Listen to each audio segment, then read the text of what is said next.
It's time for another bug hunt, or two. While many railed against Alien Romulus for pouring on the member berries, I appreciated it for bringing back the scares to the franchise.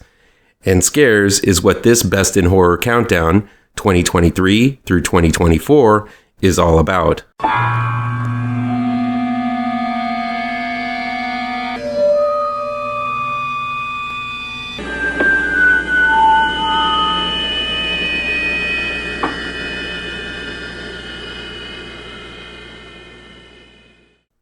Let's let out a scream in space, no matter if you can hear it or not. At number 12, Alien Romulus was released on August 16th, 2024, and is available on demand and digital download from 20th Century Studios. It's directed by Fede Alvarez and written by Fede Alvarez and Rodo Sayagues. Kaylee Spaney plays Rain, an orphan who struggles to earn enough work points to leave the mining planet she resides on and move to another planet where she can actually see the sun. When her trip off-planet is declined, Rain is desperate, and with her synthesoid companion, Andy, played by David Johnson, accepts an invitation from her friends to leave the planet on their own and sneak into an orbiting science station called Romulus, like the name of the movie, to retrieve cryo units that will take them to their sunny destination. Little do they know, the abandoned space station isn't empty. It's filled with a fresh crop of facehuggers just waiting to hug some faces. Functioning as a sequel to the original Alien, Alien Romulus is a solid entry in the franchise. It may be my third favorite after, of course, the first and second one. Still, Alien Romulus is at its weakest when it plays as a greatest hits version of the entire franchise. There are moments when iconic lines are repeated from the first two Aliens films that fell flat for me and made me feel somewhat embarrassed for the film. While I didn't mind the film borrowing the basic story structure from the first one, the callbacks in the script were much more difficult to swallow. The story structure is basically the same as Aliens: get in and get out of a space station before it blows up, and these space millennials would have gotten away with it too if not for those pesky xenomorphs. Yes, these are all youngsters taking on the aliens, and what this film is missing is that grungy blue-collar trucker feel of the cast of the first film. Here they have shaggy hair and good teeth, like they all just jumped out of a Banana Republic catalog. The lack of variety and age of the cast is going to turn off some, but for the most part, the intense pace and some key performances made me turn a blind eye to it all. The cast is serviceable, with the standout being David Johnson as the out-of-date yet loyal synthetic human. There's such a hound dog sadness to his droopy eyes that makes you immediately think he's suffered ages of torment. He bears the brunt of all of the abuse as well, as others in the group have issues with synthesoids. Andy's loyalty to Rain is the heart of the movie. And in order to be scared, you have to care about these characters in peril. Thankfully, the lead, Kaylee Spaney, works as the spunky Rain. She lacks that gravitas of Sigourney Weaver, but despite the fact that she's a dinky little lass, she sells the toughness as the film never makes her do any kind of superhero acts and keeps all of her action within the limits of her size and strength. The main theme of Romulus is very similar to that of Aliens, that being losing a loved one. In order for this mission to be accomplished, Rain must make a sacrifice and is willing to do so, but it's no easy decision.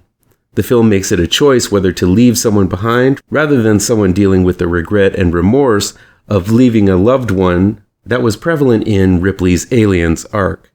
In that movie, Ripley was trying to redeem herself. In Romulus, Rain must make a decision. It's a slight variation on the theme, but enough of a change to make Romulus thematically different. What impressed me the most about Alien Romulus was that it did harken back to the franchise's horror roots. While the in-and-out story structure is all aliens, there's much more of an attention to the body horror and conventional haunted house atmosphere with the maze-like abandoned space station. We see a few new tricks up the xenomorphs' sleeves in terms of how resilient they are, and we also get some more clues into the Weyland-Yutani's interest in the alien, which adds to the conspiracy and mystery angles of the franchise. Alvarez tosses in some intense scenes of the alien pursuit through the tunnels and some jump scares that actually work. Nothing as horrifying as the jump scare in the tunnel with Tom Skerritt in Alien, but still I shot back in my chair a time or two. One of the more interesting turns is that there's more of an attention to the xenomorphs in their various phases of development, with facehuggers skittering around the ship after folks, like creepy little spiders, and hibernation cocoons that retain the icky vaginal shapes seen in Geiger's original designs. Sure, taking the story forward and possibly doing something new with the franchise would have been cool, and maybe we'll get that with the Alien TV series coming next year from Noah Hawley. Still, this is a quality installment to the series. It doesn't have stupid scientists taking their protective masks off on a foreign planet, or someone stapling a cesarean operation shut and then running, jumping, and fighting aliens for another hour. So at least it doesn't have the head-slapping logic from Scott's prequels. Much like his Evil Dead remake, Alvarez doesn't reinvent the wheel with Alien Romulus. He just updates it with some solid, serious scares, a fast pace, and a modern edge. I had a good time with it. It looks and sounds great, the central theme got me invested, and I jumped a few times. Plus, the practical effects were downright amazing to behold. What more do you want from an Alien movie? I know a lot of people love this out-of-control spider infestation film from France, but it borrows a lot from the Aliens playbook. A little too much for my tastes. Still, this was a fun roller coaster of a bug movie that's worth mentioning. Infested, aka VERMINES, was released on April 26, 2024, and it's streaming on Shudder. It's directed by Sébastien Vanicek and written by Florent Bernard and Sébastien Vanicek. Caleb, played by Theo Christine, and his sister Lila, played by Sophia Lesavre, live together in an apartment complex, taking care of one another since their mother has passed away, though both seem to resent one another, thinking the other one is wasting their life away. Caleb makes a living selling stolen merchandise and has recently gotten his hands on a large collection of tennis shoes, which he sells to the kids in the neighborhood. Caleb also has an appreciation for exotic animals, specifically reptiles and insects. When his fencer for stolen goods receives an exotic spider from the Middle Eastern desert, Caleb simply has to have the large arachnid for his collection. Little does Caleb know that the spider reproduces at an exceptional rate, and each generation seems to grow larger than the last. As the spider infestation spreads through the apartment complex, Caleb, Lila, and their friends must make their way through cobwebbed halls in order to escape. But the government, getting wind of the infestation, has quarantined the building, making escape all but impossible. Infested is a rock-solid little creature feature from France. It manages to capture that instant feeling of fear and revulsion when one sees a spider in one's home. It's that feeling of invasion and alarm that you get when you see the spider legs twitch and move. That feeling that makes you want to smash it, though personally, I usually attempt to transport it to the nearest open window. Still, I've felt the feelings of conflict that the lead, Caleb, feels of fascination and disgust upon encountering such little monsters. While the concept of a spider infestation has been covered numerous times in the horror genre, Infested still manages to create some unique and creative scenarios of spider mayhem that I haven't seen before. I especially like when the maid attempts to stave off the infestation with 2 fists full of pesticide.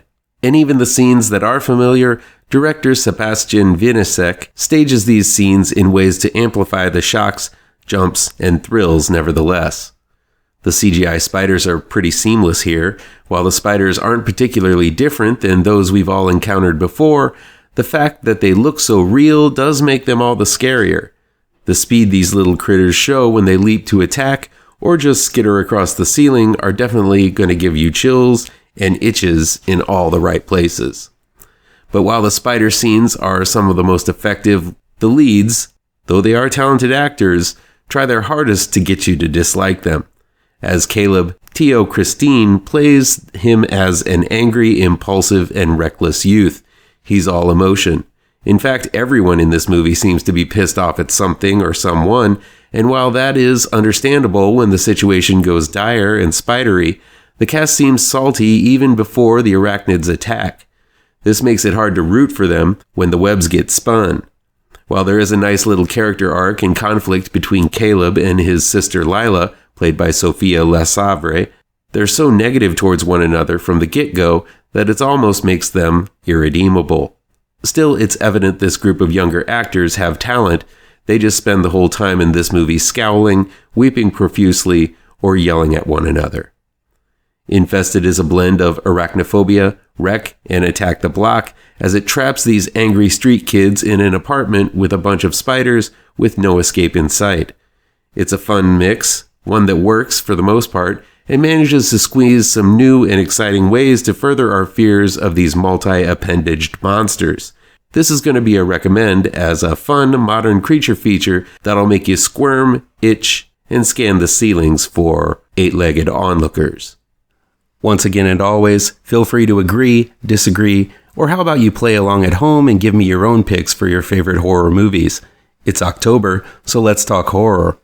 Come back tomorrow for the next level in the Best in Horror Countdown. Be sure to hit all of those pertinent bells and whistles down below, and you'll never miss a post. Happy Halloween, folks. Please do me a favor and punch that like button down below. Share this video with all of your social media addicted pals. Click subscribe to this channel and ring that bell for notifications.